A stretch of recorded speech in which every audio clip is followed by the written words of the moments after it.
আমাদের দেশে আমরা জনসংখ্যা এটাই সমস্যা বলি। রাস্তা হাঁটা যায় না, গাড়ি চলবে না, জাম হয়ে আছে, জ্যাম হয়ে আছে। এত মানুষ, কে করবে এই সমস্যার সমাধান? এটা একটাই তো পথ।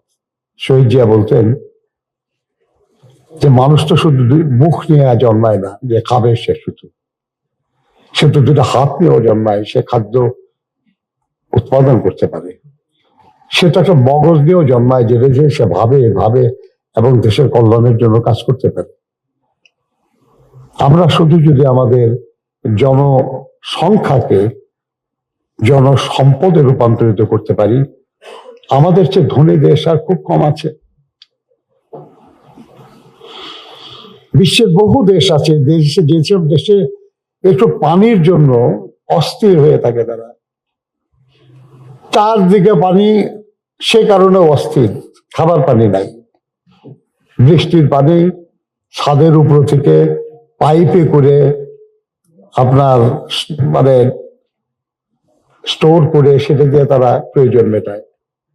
আর আমাদের দেশে বন্যায় সব ডুবিয়ে দেয়, আবার খরায় ধ্বংস করে ফেলে।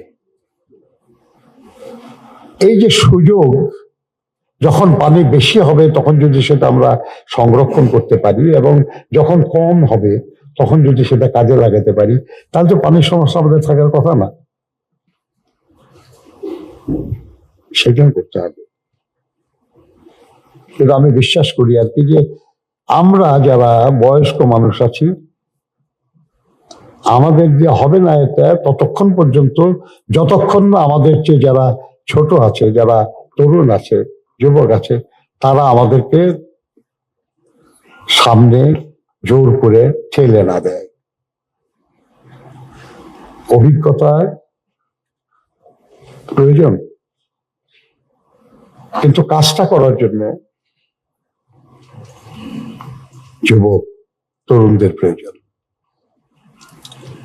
আমরা সমালোচনা করি, পছন্দ করি খুব, কিন্তু তা দিয়ে হবে কি?